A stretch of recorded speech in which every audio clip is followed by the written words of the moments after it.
आज के case studies के इस लेक्चर में बात करेंगे मानहानि एंड डिफॉर्मेशन केस की।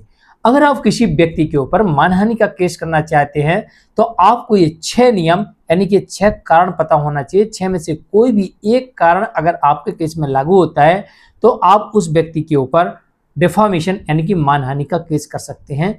चाहे वो व्यक्ति पति हो, चाहे पत्नी हो, चाहे उसका बॉयफ्रेंड हो, चाहे उसकी गर्लफ्रेंड हो, उनके ऊपर भी एक केस किया जा सकता है।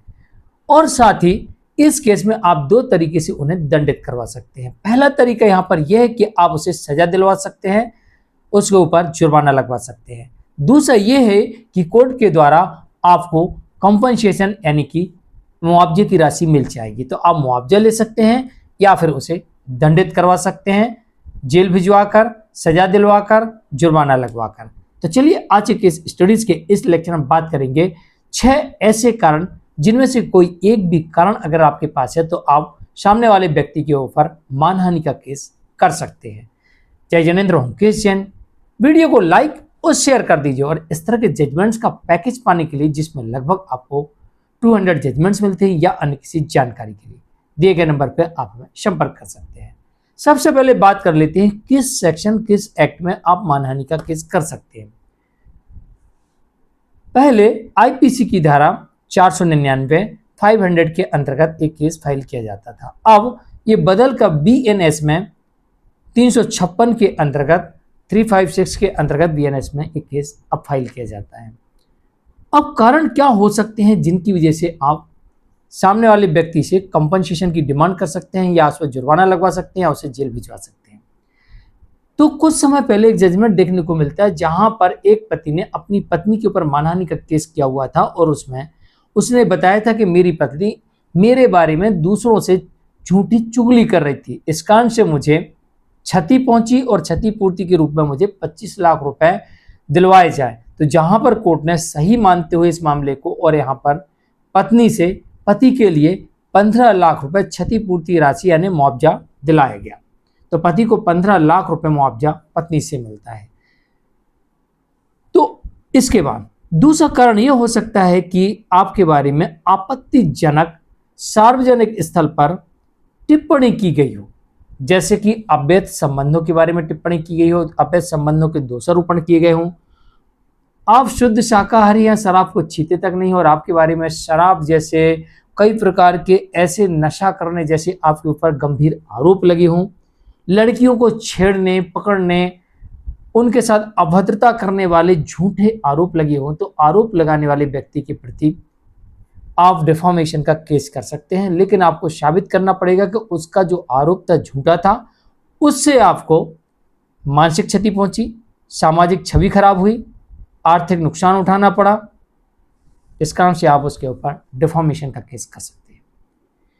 तीसरी परिस्थिति आपके केस में यह हो सकती है कि आपके बारे में बनावटी, झूठी, भ्रामक ऐसी पोस्ट बनाई गई, वीडियो बनाया गया, मैसेज बनाया गया और उसको वायरल किया गया, जिससे आपकी सामाजिक छवि खराब होती है, जिससे आपको आर्थिक नुकसान उठाना पड़ता है, जिससे आपको बदनामी का सामना करना पड़ता है, जिससे आपकी छवि खराब होती है, मानसिक क्षति पहुंचती है, आर्थिक नुकसान होता है, तब भी आप यहां पर मानहानि का केस कर सकते हैं। कई बार क्या होता है किसी कंपनी के बारे में भ्रामक विज्ञापन बना के यानी कि जो सच है उसके जस्ट उलट बना दिया जाता है उस कंपनी को बदनाम करने के लिए, या कंपनी अपने प्रोडक्ट को ऐसा दिखाती है जो वास्तविकता में है ही नहीं, तो या तो लोग उसके ऊपर केस कर देते हैं या कंपनी उसके ऊपर केस कर देती है जिसने गलत उस कंपनी के प्रोडक्ट को बताया। तो इस तरीके से भी यहाँ पर मानहानि होती है। नंबर 4, झूठा केस फाइल करना। कोई व्यक्ति आपके ऊपर ऐसा झूठी कंप्लेंट करता है, झूठी शिकायत करता है, झूठा केस फाइल करता है, वास्तविकता में आपका उससे कोई संबंध ही नहीं है और न्यायालय आपको बाइज्जत बरी कर देती है, तो आप उसके ऊपर मुआवजे के लिए केस फाइल कर सकते हैं, मानहानि का केस कर सकते हैं। नंबर 4। नंबर 5, आपको झूठे केस में जेल जाना पड़ा हो, अखबार में आपकी तस्वीर छपी हो, पब्लिक ने आपको देखा हो कि पुलिस पकड़ते हुए ले जा रही है, कॉलर पकड़ के खींच के ले गई, जेल में डाल दिया, कोर्ट ने आपको जेल भेज दिया, बाद में पता लगा सारा का सारा मामला ही झूठा था। तो आपको आर्थिक नुकसान भी हुआ, आपकी सामाजिक छवि भी खराब हुई और आपको मानसिक क्षति भी पहुंची, और अगर कोई चोट लगी तो आपको शारीरिक क्षति भी पहुंची। तो आप यहां पर मानहानि का केस कर सकते हैं। और छठवां कारण यह हो सकता है कि किसी प्रकार से आपको आर्थिक नुकसान पहुंचाया हो।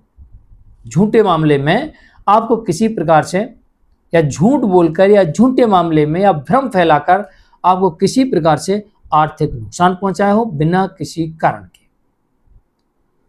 सामाजिक आपकी छवि खराब की हो, मानसिक क्षति पहुंचाई हो या शारीरिक क्षति पहुंचाई हो,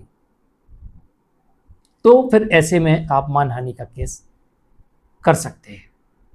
और दो तरह से मैंने आपको बता दिया कि दो तरह से आप मानहानि का केस कर सकते हैं, सिविल प्रवृत्ति का और क्रिमिनल प्रवृत्ति का। क्रिमिनल प्रवृत्ति में सामने वाले व्यक्ति के ऊपर कोर्ट जुर्माना लगा सकती है, जेल भेज सकती है, जुर्माना और जेल दोनों लगा सकती है। सिविल प्रवृत्ति में आपके द्वारा मांगे गए कॉम्पनसेशन पर विचार करेगी। अगर ये साबित हो गया कि हाँ मानहानि हुई तो कितनी हुई है और फिर सामने वाला कितना दे सकता है। मान लीजिए आपने उसके ऊपर 500 करोड़ का मानहानि का केस कर दिया। अब सामने वाला व्यक्ति अगर अपना घर गृहस्थी सब कुछ बेच दे और 1 करोड़ से ज्यादा नहीं दे सकता, तो फिर स्वाभाविक है 500 करोड़ वो दे ही नहीं सकता, किसी भी कंडीशन में नहीं दे सकता। तो कोर्ट यहां पर यह विचार करेगी कि कितनी क्षति हुई है और ये कितना दे सकता है, उसमें से कॉम्पनसेशन दिलाया जाएगा। क्योंकि आपने सजा तो मांगा नहीं तो जो सजा की लिमिट है उसमें से कोर्ट सजा उसको देगी, और आपने कॉम्पनसेशन मांगा तो कितना उससे ले सकते हैं उतना ही मिलेगा, क्योंकि उसका है ही नहीं। वो 500 करोड़ तो अपने जीवन काल में क्या उसके बाप दादा भी नहीं दे सकते हैं, उसके नाती पोते भी नहीं दे पाएंगे, क्योंकि उसके पास है ही नहीं। तो कितना है और कितना मिल सकता है इस पर भी डिपेंड करता है।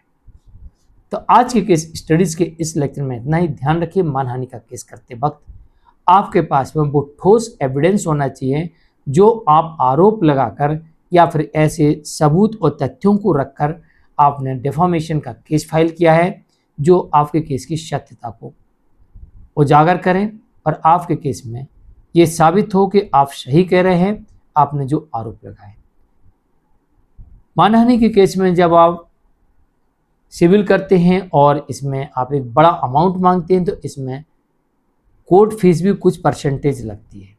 तो इस बात का भी ध्यान रखेंगे हम कितना डिमांड कर रहे हैं और उसकी कोर्ट फीस हम भर सकते हैं या नहीं भर सकते हैं। अन्यथा अगर आप कोर्ट फीस नहीं भरना चाहते हैं तो आप क्रिमिनल केस कर सकते हैं, उसमें सामान्य जो कोर्ट फीस होती है वही लगेगी और उसमें सजा और जुर्माने का प्रावधान देखने को मिलता है। तो आज के लिए इतना ही। मैं हूं मुकेश जैन। वीडियो को लाइक और शेयर कर दीजिए। नमस्कार।